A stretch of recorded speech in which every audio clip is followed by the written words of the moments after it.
Welcome into the Handycast. I am Charles Hanagriff along with former Tiger Richard Dickson, and this is our final football Handycast for this season until we get into post-spring, and we'll be moving on to baseball starting next week with Dan Canterbury. So, Rich, it's our chance to take a look at the roster, and, every year right after the season ends, you get these way too early top 25s and stuff like that. But now we have more information than we've ever had before by the end of January because the transfer portal is mostly done and recruiting is mostly done. The late signing period, really, there may be one or two here and there, but I don't know that LSU is going to sign anybody in the late signing period. And the late transfer portal, again, one or two. It's about 98% of the work is done in December and January now. So, and because the season runs so late with the playoff, we've got a better handle on next year's team, at least the roster on paper, than we ever had before. So, it's way too early, but why not? Let's take a look. I mean, once they started with the early signing period and doing the transfer portal with that early signing period, it just makes more sense. A lot of guys are getting it out the way, getting ready. You're seeing more spring semester enrollees than ever before. I think LSU's got 9 to 11 that are coming in. So guys are trying to do it earlier. Like you said, anything that happens now is bonus. 300, the top 300 on the composite 247 list, top 300 recruits in the country, 298 of them signed in the early period. So again, unless there's some circumstances, these guys are done. And then I think the late transfer portal, there'll be a little bit more than 1 or 2%. Guys that go to spring and it doesn't pan out, but you're really up against it if you don't go to spring football. Yeah. It's tough. It can be done, okay, but just in the last 5 or 6 years, the amount of time, the amount of work that's done before the end of January. For instance, Joe Burrow committed to LSU. Do you remember June? Late May. Okay, mid to late May. Jaden Daniels. So that was in 2018. Yeah. In 2022, Jaden Daniels. You remember when? June? Middle of March. Okay.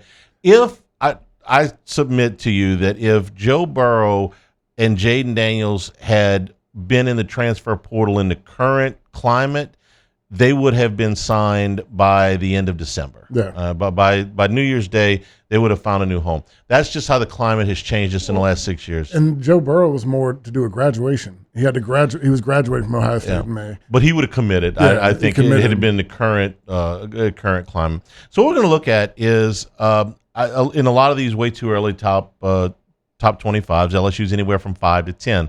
I think that this looks like to me a top 5-ish roster. And when you put it on paper and you look at it, I think you're going to really see what we're talking about here. And that's why we decided to put everything out. It looks different when you put them all on paper rather than when you're just talking about them. So that's what we're going to try to do here tonight. So let's start with the quarterbacks, and we're going to give you the returning, adding, and leaving. First of all, returning the Heisman favorite. Let's just start right there. Garrett Nussmeier pretty big right there. Is the Heisman favorite. That's never happened before at LSU, where you're having the Heisman favorite going into the season. He might be the biggest junior in college football returning. I mean, tell me this. ESPN put out their projected starters at every power conference team about 2 weeks ago. I read through the entire list. By the way, Ricky Collins is slated to start at Syracuse, or at least it's predicted to start at Syracuse. We'll see how it works out. There wasn't a guy that I would definitely trade Nussmeier for. Now, Cade Klubnik at Clemson, ironically who they play in the first, would have probably been number 2 on my list. And there are some really highly touted guys in the Southeastern Conference. I love DJ Lagway at Florida. I think he's an excellent player. Lousy bowl game, but I think he's got a ton of talent. Traylon Green at Arkansas, one of the scariest players in the league. But I wouldn't take either one of them right now over Nussmeier. And Arch Manning may be a Hall of Fame quarterback, but I wouldn't take him right now over Nussmeier. No, I mean, to me, the biggest thing is if you're going to look at the two guys transferring out, if I had to trade 2 people to get Michael Van Buren, I would. I mean, that's great hope going into the future. You got to see him play a little bit this year at Mississippi State, or a lot, but as a freshman, he had some really good moments. Here's my deal with Van Buren. He started 8 games, played 10 for Mississippi State last year. There were a lot of good things. By the way, if you want to check out all of the transfer portal guys, we put film on all of them on previous Handycast. You can look them up on YouTube. if something were to happen to Nussmeier and he were to be out for the entire season, if you would have some injury, you're losing for the season, I don't think it would be fair to expect Van Buren to duplicate his production. Okay, that's just not fair. Do you feel more comfortable with Van Buren or Colin Hurley going in if there was an injury? Yeah, that's the thing.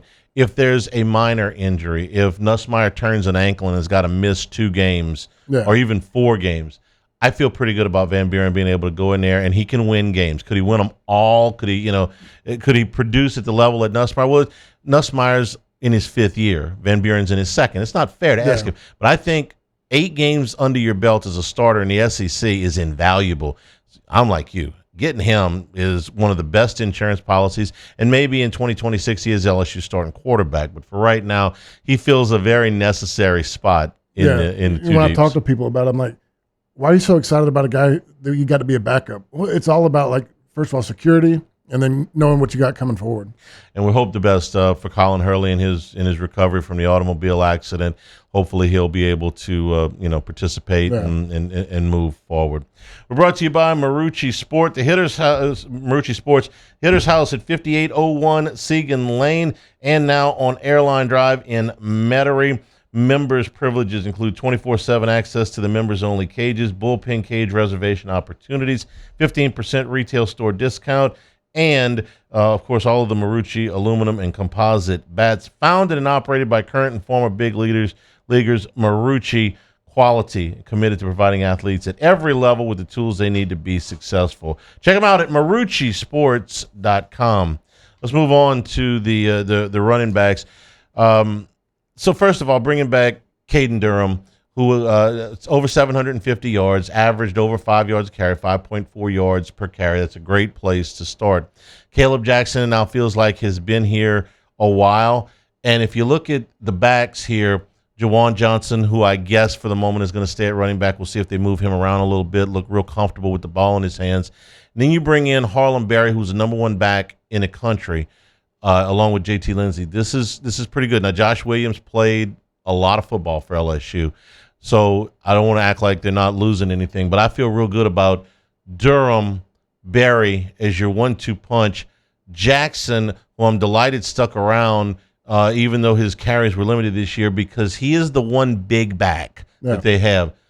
Durham, certainly Berry and Lindsey are both about 190 pounds, I think is what we got them listed at. Johnson's about the same thing. Yeah. Berry's 188, Lindsey's 185, okay? Durham is probably going to, I would say, in spring, probably 195-ish. Jackson's 230. So I like having this, and of course, John Emery might have had a big year, but the injury right after the game in Vegas. This is a pretty deep group. It's not, though, one of those times like I think it was 2 years ago they had 8 running backs in the room. You can't feed that many guys. This looks like a good number to me. It's a good number, and what I see is explosiveness and speed, and that's kind of what we've lacked the last few years. These guys can hit the home run. We've seen Caden Durham do it. The highlight films we've seen from Harlem Berry, he's a speedster. Juwan Johnson made some great plays. I'm excited about the explosiveness of that group. What I want to see is who's going to replace Josh Williams in the passing game. One of these guys is going to have to step up. You know, you hope it's a Caleb Jackson, a bigger body that can stand back there. But some of these guys are going to have to put in the extra film room, spend time with the coaches, and really feel confident in the pass game. When you say the pass game, are you talking about as receivers or as blockers? Both. I mean, as far as when you're a running back, you're blocking. Receiver, blocker, but you can't be that obvious about it, right? You got to have the situation, like we talk about with tight ends. You put certain tight ends in a run situation, certain tight ends in a pass situation. You got to have one of these guys that can read the checks. He can check to get out. He's a guy that can scan the field because, you know, you're blocking first and then you get out on your route, you leak. So one of those guys that can understand it, feel comfortable doing it, and somebody they can trust. This is a really nice list. You have 5 running backs. You've got a starter. You've got a big back. You've got a very highly recruited guy. You've got a versatile kid. You got some depth with JT Lindsey. If Lindsey doesn't have to play, you know, maybe you redshirt him. Who knows? But that's a really nice group. I like the depth. I like the experience up at the front. If you're just going straight off, you know, recruiting and what they were looked at coming in, that's a very highly recruited group of guys. Let's move on to the wide receivers now. As we this room may be as excited as I am about anything. I think you and I were both, and probably most people We're surprised that C.J. Daniels left. Disappointed. Thought, hey, you know what? He can, he would have been a starter here next year. And then I look at this and it's like, maybe he wouldn't have. I don't know. Yeah. All right, so let's start here on the returning side. We saw what a big difference Chris Hilton could make at the end of the season in the last couple of games. Now, it was excruciating to wait for it, but the difference he made in the Oklahoma game and the bowl game, I mean, lights out. That's unbelievable. Aaron Anderson led your team in catches a year ago. Xavier Thomas, more in the return game, but certainly, now you're talking about an experienced guy here. And then Jelani Watkins didn't play last year. He still may be the fastest guy, or one of the fastest guys on the team. And then Trey Green, who we're going to talk about a lot. Is he in this room? Is there in the other room? Kyle Parker. And Kyle Parker, who is also returning on this list. There's a few names that I left off, not because I don't think that they can contribute, but I took off of the bowl game depth chart plus the recruits. But yes, Kyle Parker, who was hurt almost all last year, figures in here as well. The only reason I bring him up is because when Chris Hilton went out, he was the first guy up. And he's the guy that made some plays, got hurt early on. Yeah. He's a guy that they leaned on, hit the deep ball. Our first deep ball of the season went to Kyle Parker. He's another guy that this room is exciting. When you look at it, I didn't realize we're bringing in just as many people as we almost have. I mean, Nick Anderson's the big-time guy that everybody wanted to go after. He was the number one option at Oklahoma 2 years ago. Didn't really play last year, was hurt most of the season. Then you see Barry and Brown. He's a speedster. How many kickoff returns does he have right now? He's almost broke the record. He's tied. Five for touchdowns in his career. His stature, speed, very similar to Chris Hilton, okay? Think the way I described him in a column that I wrote is he's Chris Hilton minus the injuries. And certainly we hope that Hilton's got the injuries behind him and he'll play all next year. Brown's got a lot of that. So you saw what Chris Hilton did when he finally got healthy and stretched the field on one side. Put Brown on the other and try to cover two guys that can run with that speed. And those two guys crossing all the Destin Hill is a player that, if you look at him on paper, frankly, I was a little surprised that they took him until I started digging into it. He hasn't played really very much. 2 years out of high school, there were some things off the field where he didn't play at Florida State. Then he got in and he got injured. He's coming back to Louisiana. He was as explosive a guy as there was out there in the recruiting class. He just hasn't played. Maybe he'll work out. Maybe he won't. Both the freshmen, Teron Francis, Phillip Wright, kids out of New Orleans, out of Carr and Destrehan, respectively. Francis, in particular, right now, 6 foot, 205, 208 pounds. Okay, that's big enough to play right now. Now, Wright is probably going to need to put on some weight. He's 170 pounds right now, but that's 10 guys plus Parker, like you're talking about, 10, 11 guys. Find me 4 that can play. I'm good. I mean, last year when a couple of guys went down, it was like, we're going to move Trey Green out there because we're short. Yeah, and as good as we were this year in the passing game, I mean, I thought we kind of lacked with talent. I mean, look, I like Kyron Lacey, but he was a second or third guy to me. I mean, C.J. Daniels was a second or third guy. We never had that elite number one. Chris Hilton was supposed to be the guy, and you saw why the last couple games. Yeah. One potential was the one this year. Yeah. Now, at least he led him in catches, okay? Is he a prototype number 1, 6'3" guy? No, but he caught more balls than anybody else on the team this year. Brought to you by Dependable Storage. 8 locations across Louisiana and 1 in Gulfport, Mississippi. Check out the facilities in Slidell and Youngsville. They're the latest in the chain. They'll match any competitor's pricing and offer convenient online rentals and payments. Free use of the moving truck for new rental move-ins and clean, secure, and conveniently located facilities. Check out the website, dependablestorage.com, for locations, pricing, and rentals. Like Skip Urban always says, at Dependable Storage, they want your stuff. All right, this is your favorite portion of the program, the tight ends. Returning, Trey Green, basketball player these days. Had a highlight dunk against Alabama the other night. Rich, what did you see in the bowl game when he was kind of back in that original position at tight end a little bit? I saw him just a freak athlete. He had 2 touchdowns, I think, in the game, or at least he did. Had a few catches. He is such an athlete that he can move around with his big body. I still think he lacks in route running. Things that we thought he got better on. He's just so much bigger and more athletic than guys that he can get away with it, but that's something that he can improve on.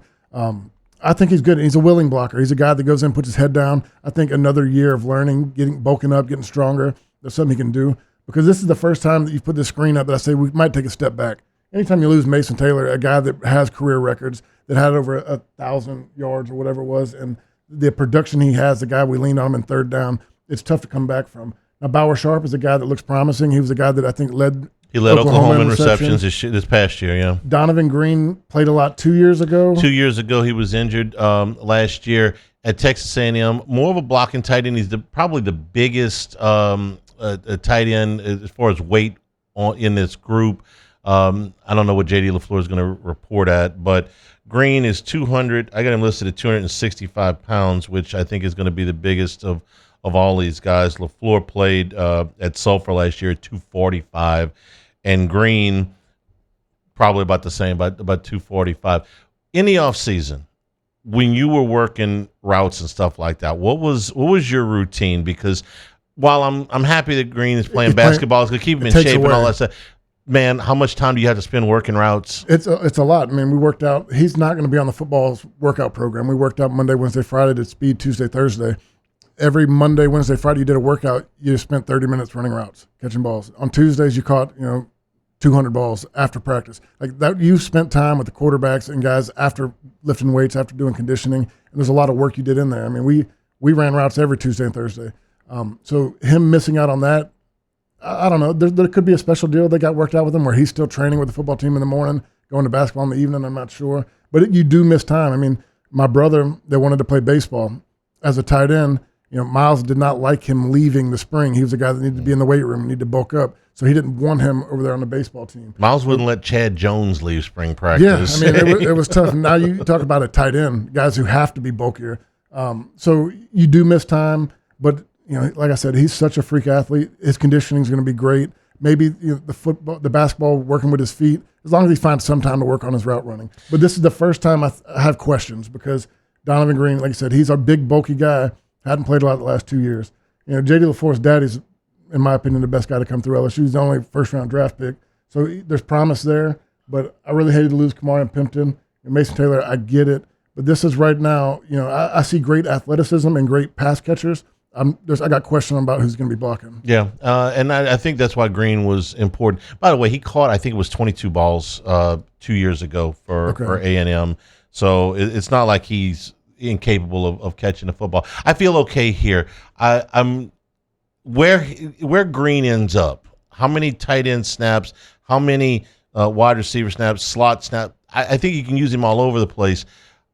He's one of those guys I just want to live on the football field this summer. I'm looking at the screen, and to me, you're going to see another Bo Bordelon situation, another guy that comes in to be that third heavy blocking tight end, short yardage when they need somebody. Because right now, and unless Green steps it up, but from what I've seen with the guys right here, that's where I have my questions. Oh, you're in luck. I got lots of linemen. Hang on just a second.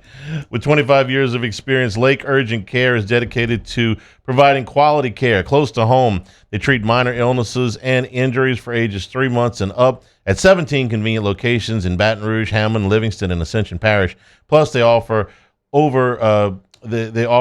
weight loss solutions and occupational health solutions. As a seamless extension of Our Lady of the Lake, patients can access care from anywhere with the MyChart patient portal. Our urgent care centers are open 7 days a week. Simply walk in, check in online, or schedule a virtual care visit at lakeurgentcare.com. The next page is the offensive line, and this is really exciting to me. There is one name that, and this was my mistake, that when I gave it to graphics, that I didn't add Kyrie Lee, another 6'6", 300-pound freshman. This is the biggest area of concern when you look at what LSU has lost. First rounder, second-day guy, two other guys that are going to be in NFL camps and have chances to make teams, I think. But let's be real honest. The unit never developed last year the way that we thought it would. The run blocking was never quite what we thought that it would be. There were a lot of plays. How many times did we sit here? They were one block away. They were one, second-level guy away from busting things. They were pretty good in pass protection, but it never developed quite the way we thought it would for as many starts as those guys had. That being said, that's a ton of talent that is walking out of the room. This is a ton of talent that is coming back. a lot of this you're going to have to develop. So talk about DJ Chester first. Started every game at center last year. I think he's going to spend some time in spring at another position. Yeah. Maybe guard. He's tall enough to play tackle. I don't know if his feet are what they want out there, but we'll see. But he is, look, Rich, maybe there's sometimes he had problems getting to the second level, but he started 12 games in the Southeastern Conference last year, and that ain't nothing. He was the next guy up as a true freshman. Yeah. I mean, he's a guy that they've seen enough in practice, seen him enough in person, guy that knows the offense. He makes that next step. He's going to be a really, really valuable guy for them. And I think, Paul Mubenga was a guy that really struggled out the gate, but got better as the season went on. Tyree Adams, he was our sixth man this year, guy that kind of bounced around. And I thought in the bowl game is the first time that I felt pretty good about it. I mean, you had four new guys. Campbell wasn't playing, Jones wasn't playing, Dellinger wasn't playing. Frazier was the only one that played. Yeah. Tyree Adams, Paul Mubenga, Bo Bordelon, DJ Chester, I think Cohen Eccles. They played pretty well in that bowl game. So, and then you add the guys you got coming in from Virginia Tech, the guy from, is it Western Michigan or Northwestern? Josh Thompson up at the top. So let's talk about these guys. And you did a good job here. Chester and Mubenga were starters at the end of Chester the whole season, Mubenga at the end. Bordelon played a good bit, maybe some of the third at the third tight end. Cohen Eccles had a great bowl game as far as the snaps that he graded out. And you talked about Tyree Adams. Weston Davis, Ori Williams, Ethan Callaway, and Kyrie Lee, these were all big-time recruits. Yeah, Weston Davis was a five-star guy, a true freshman last year. There are 15 scholarship linemen on next year's team. 15 offensive linemen going into the offseason. Rich, I've seen years where we didn't have it too deep. They went into August with 9 or 10. Yeah. So you're giving me 15. I'm going to say this a few probably times during this thing. I'm not telling you that every kid on this roster that we're showing you is going to pan out, but give me this huge amount. I mean, some of these kids, they're a year away. Yeah. Okay. Some of them are going to have to redshirt. Some of them are just not going to develop for another year or two. But you start with this many, they don't all have to hit. No. Okay. When you're starting with this many that all have starts under their belt, guys that have worked into that starting lineup. Braylon Moore was a 2-year starter at Virginia Tech mostly at center. He left there after his brother completed his eligibility. I think he'll be your starting center next year. And to bring somebody in with that kind of experience level, a 2-year starter at a power program. Thompson started at both guard and tackle at Northwestern. I'm not sure. I'm thinking he's probably a guard here, but I wouldn't bet my life on that. I'm sure they'll take a look at him at tackle. Solomon Thomas was the 5-star. Look, when everybody was crying in their sleep about that was a big flip. About Underwood leaving for Michigan, they flipped Thomas on signing day from Florida State. He had been committed to Florida State for over a year. 5-star guy. Carius Kern is another one. He's from Marion High School in Arkansas, 6'4", 330 pounds. I'm not sure that he couldn't muscle his way into these two guys.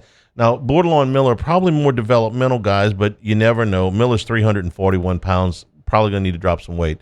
But these two kids, if they could even just get into the two deeps, these two guys are starters from power programs, plus what you're bringing back. 15 scholarship linemen. And again, I'm missing one. Is Kyrie Lee is not on this list. That's a lot. I feel pretty good about it. I feel very, very good about where they're at in the offensive line. And I think there's a lot of pressure on Brad Davis.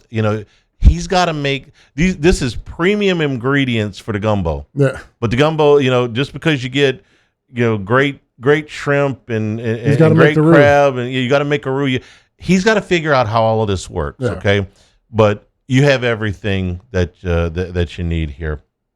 Let's move on to the defensive side of the football, and we're going to go on to the interior of the line and go at a defensive tackle. I'm pretty happy about where they are here too. Dominique McKinley and Ahmad Bro both played a lot as true freshmen. In fact, Bro got into the lineup, I think, a little bit before Bro McKinley played the first did. game. McKinley, quiet in the bowl game, but I thought he had a good November. Yeah. Was kind of coming on. And don't forget Jacobian Guillory, the 6th-year guy, is coming back. That's a pretty good place to start.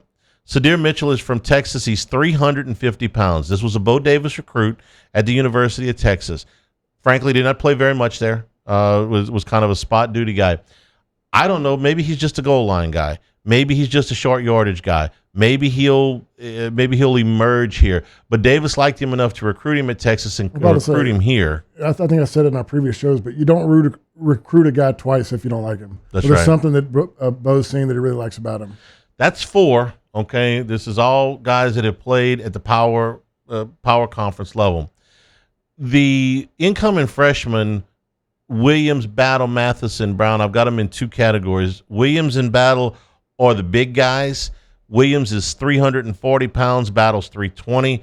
Matheson, Brown are the smaller, quicker guys. 6'1", 285 on Mathis, 6'1", 291 on Brandon Brown. Now, Gio Pius did, I thought, a nice job this year, and they got some they got some quality snaps out of Paris Shan, but you are adding more than you're losing here by a lot.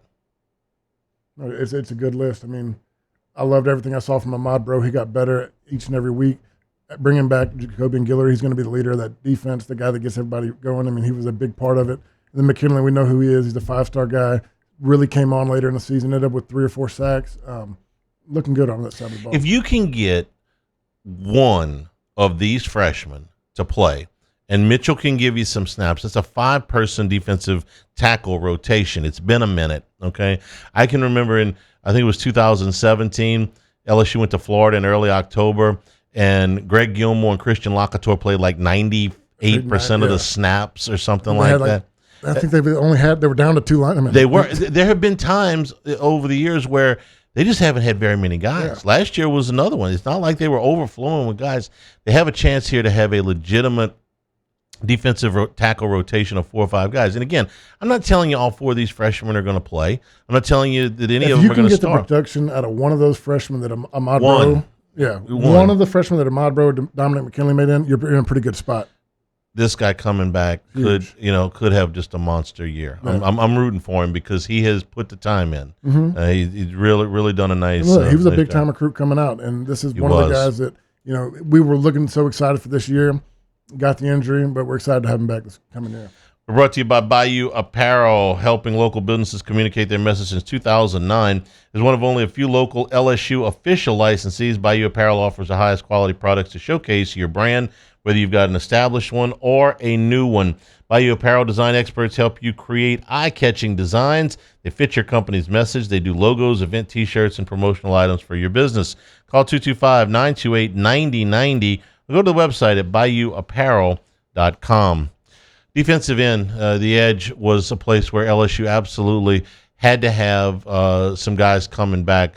We thought that Deshaun Womack might come back. That didn't work out. So down to Gabe Relaford, who I think it was coming on at the end of the season. Started playing a lot, got a lot of playing time towards the end. He's a guy that I think we showed about it in our last film review. The pop he provided coming off the edge, collapsing on guys. In the bowl game, He was a guy that really is heavy-handed, played a lot older than he was. Great to have him back. When you first showed me the screen, I was like, dang, we only got one of them coming back. Right. But then you go through, Patrick Payton, Jake Pyburn, the guys that you're bringing in are pretty elite players as well. Outside offensive line, this is where you're losing the most production. Swinson was terrific in both years. And Jones, I thought, really came on, had a terrific year. Last year. Yeah. All right. So Patrick Payton, who comes in with 31 career tackles for loss and 16 sacks, all SEC potential here. No doubt. Pyburn at Florida, a little bit bulkier, a little bit more, I think, in run support, but can get up the field and rush the passer. Jamiri Butler was a starter at Nebraska. This is Florida State, Florida, Nebraska starters, plus Relaford. If these 4 guys can play, Shanklin, the freshman out of Indianapolis, 6'4", 255 pounds. Again, give me 4 of these guys that can, and I purposely didn't put Harold Perkins here, but wouldn't hurt my feelings any if he lined up, put his hand on the ground, or even stood up and came off that edge. I think we've been working towards that. This is big time production that you've gotten out of these 3 kids, and I think he's on the move. Again, I like your depth here.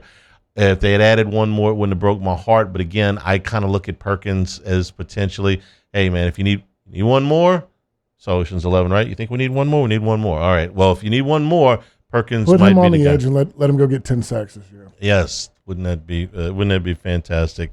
Let's move on to the linebackers, where we do have Harold Perkins listed, and this is a pretty impressive group too. Wood Weeks all conference this year. Wes Weeks redshirted but played in his 4 games. Devon Keys, I thought, was really coming on at the end of the year. Yeah, he really came on. Had the pick 6 in the bowl game. He's got a different speed to him. I mean, what I'm most excited about is, you got Witt, fast guy. Devon Keys, fast guy. You're going to have Harold Perkins, another guy that can run. Tyler Singleton. Great linebacker room. I think that's one of the strengths of this defense coming back. I mean, Weeks was amazing. He got hurt. Hopefully, has a great recovery and great offseason and rehab plan. But Deshaun Keys coming back, Harold Perkins, we look good. They felt good enough about this position with what they had returning and what they had in the recruiting class. This was one of the positions that they didn't go out and seek a transfer. They felt good with what they've got. Linebackers and running backs is where we kind of stayed. Charles Ross was the number 2 linebacker in the country out of Texas. Zach Weeks, you get all 3 Weeks brothers, and of course Keelan Moses was a standout here at U-High in Baton Rouge. So that's 9 guys, and Tyler Singleton was a redshirt freshman from a year ago. That's 9 guys, and again, big time production. Once upon a time, big time production. Last 2 years have been a struggle, but the talent is there. Keys was coming on. Ross is, I would say Ross's recruitment level was similar to Perkins. Yeah. Both out of Texas from a couple of years ago. So I feel pretty good about. It's another strong room. Losing Greg Penn, played a lot of football for you, but like again, you're 3 weeks on the team. You're at 3 weeks. You're adding more than. Who's the one that transferred out that played a little bit? He was coming on. Atkins? Yeah. He'd have been one I'd like to see stay, because when he got in, he showed some things. But I mean, Devon Keys really, I think, got that role, and that's probably why he transferred. We knew that they were going to add people in the secondary, and boy, did they. Let's move on to the corners right now, where you're going to bring back Ashton Stamps, who started all season for you. P.J. Woodland, who we thought at the beginning of the season was going to play more. You like him an awful lot. I do. I mean, he's one of those guys that's raw. I just love the way he plays. I think the more he learns, and the more he learns the inner and outs aspects of football, they get the brain side going. He just plays with an aggression. He plays with heavy hands. He's a guy I think is going to be a superstar. Stamps and Woodland return. Michael Turner was a redshirt freshman. Jakeem Jackson was slated to start at Florida, and he was a Corey Raymond recruit. This is another guy that you don't recruit twice unless you recruit really him like twice. Okay, Jackson after 2 games got hurt and had to sit out the rest of the time. Mansour Delane was a 3-year starter at Virginia Tech, mostly at corner, but he is capable of playing safety. This will be something we'll watch in the spring, because if Jackson can start on the opposite side of Stamps, or we get to DJ Pickett in a minute, Delane could end up playing at safety, but we'll see. DJ Pickett was the number 1 player in the class, corner out of Florida. He's 6'4", one of the longest corners that you'll ever see. Naden Anding out of Ruston was the number 1 defensive back in Louisiana. That's 7 corners that you've got. Again, Rich, last year they were like, we might have to put a true freshman out there, because not a true freshman like this. Yeah, no, we did put a true freshman. Yeah, Woodland out you there. did. Zy Alexander was their best cover guy from start to finish last year. But again, what you're bringing in and what you're losing, the ledger's bigger on this side. Yeah, I mean, look, Zy was great. He was our best defensive back, especially once he came back healthy. But you can have Stamps in his 3rd year, who's gotten better each year. P.J. Woodland, if he can just improve from the mental aspect of it and understanding the coverages and understand what they're asking from him, he's got all the physical and athletic ability he needs. And then you bring in the number 1 corner in the country, DJ Pickett. I mean, this is a great-looking room to start with. I think this kid's the key. If Jakeem Jackson can hold down one of those outside corners, then that's going to allow them to freelance with Delane, that they can move him out there. If Jackson can hold down one of those corner spots, they're going to be stacked. They're going to be really, really good. We're brought to you by Dana Brown, the law offices of O.C. Brown. We've known these guys for over 2 decades. For all of your legal needs, you can trust them, a family-owned law firm. Dana's carried on his father O.C.'s legacy for the last 30-plus years. Whether you've been in a car accident, you've got other legal issues that you need, the law offices of O.C. Brown should be your first and only call. Truly your law firm for a lifetime, and that first consultation is always free. Call them at 225-343-1111. on the web, OC Brown, OSSIABrown.com, and down the street from the law office of OC Brown, Town Square Pizza, delicious Town Square Pizza, the square pizza made from scratch right in front of you, but it is downtown, so if you've got a limited amount of time for lunch, they'll get you in and out in a hurry. Very generous portion, so you're probably going to bring some home as well. Down in Town Square, TSP Town Square Pizza, because life's too short to wait for great pizza. Let's move to the safety position. And, okay, so you lost Sage Ryan here and Major Burns. They played a lot of football for you. But this was, Rich, the roughest position for LSU last year. They had a lot of guys. They had Ryan and Burns and Gilbert basically played your safety positions this year, and it was rough at times. Yeah, I mean, it's been rough for a little while. I think Burns played really well once he got in that star position. It was a little bit different for him, played closer to the line of scrimmage. But look, Jordan Gilbert probably played his best game in the bowl game. He came up, made some tackles. But this was, our biggest problem all year long. I think Deshaun Spears coming on did some good things. Toviano played pretty well. I'm not too familiar with anybody we got in the transfer portal, but Tamarcus Cooley was the last guy that they got. They got him out of NC State. He was a full-time starter at NC State. I know people were excited about that. Yeah, he was a very good player for NC State. Started his career at Maryland. Didn't play much at Maryland his freshman year. Last year he was a full-time player for NC State. This is my biggest concern position, okay? Gilbert's got to play better than he did a year ago. It's just that simple. Spears, I have high hopes for. He looks the part. I mean, but once he left the rotation after September, he really didn't get back in until the very end. They said, we're picking our three guys. Yeah, he didn't get back in the lineup. Toviano really didn't play besides special teams until the very end of the year. I need one of these two guys to step up. I need him to be better. Cooley, I think, will step in and he'll start at one of these places. But again, Mansour Delane being able to move back here would be a godsend if Jackson or Pickett or whoever could end up starting at that other corner. So this is probably my biggest area of concern heading into the spring. But there's a lot to like here. Gilbert's played a lot of football in the Southeastern Conference, could break out. Spears, all of the physical tools you want. Toviano was a very highly rated guy. Cooley played well at NC State. Thomas and Jim Coyley are both true freshmen. I don't know that they're ready to play. The corners, if the corners can play and Delane can get back here, that's going to help them an awful lot. All right, let's move on to the specialists here to wrap up. Damian Ramos coming back as your kicker. I would say I feel really good about him from 45 yards in. They had a lot of problems with the snaps and the holds and a lot of other things this year. That's good. Burrell is a weapon because he kicks it in the end zone every time. Peyton Todd had a rough year. He and Oschendorf, LSU finished last in the Southeastern Conference in punting. Maybe he turns it around this year. They'll give him another opportunity. But Grant Chadwick out of the transfer portal was a top 30 net punting guy at Middle Tennessee State last year. He's going to be given a chance to win the job. He's a favorite to win the job right now. We'll see how that goes. Then, as your returners, Aaron Anderson, Xavion Thomas, and, of course, Barrion Brown. I didn't put him here, but he was with the wide receivers. You've got elite return guys. You got a solid kicker. Both of them returned one for a touchdown last year. That's right. And Brown has returned 5. That's elite level return guys. Solid kicker, very good kickoff guy. If he can punt the way he punted at Middle Tennessee, or if I'll give Todd another chance, but he's not going to get another one if Chadwick beats him out. We're not going 38 yards of punt again. No. And then you're gonna have to find a deep snapper, but I suspect that they will. Rich, we go through this whole thing because over the last 3 years, we've spent a lot of time saying, man, this roster just isn't good enough to compete at the top of the Southeastern Conference. They haven't been bad, okay? They played the Southeastern Conference championship game 2 years ago, but the quarterback was pretty good. I think you just saw him finish his NFL season. This roster, you look at it on paper, there's enough. There's enough at every single position to not just make the playoffs, but advance in the playoffs.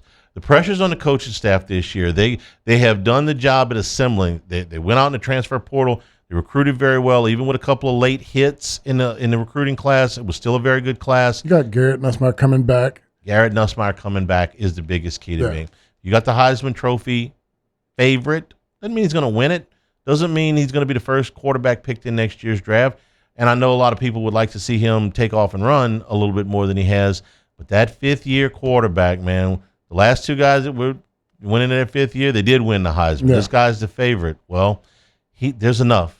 There's pressures on the coaching staff 100%. To mold this group, because no longer are we going to say there's just not enough talent on this team. Yeah. That's not the case anymore. No, like you said it perfectly. It's all on the coaches right now. We've given them that excuse last 2 years, saying that we don't really have the talent in the receiver room this year. We don't really have the talent in the secondary this year. You've put it all together. You got the coaching staff. Blaker is somebody that we all think highly of.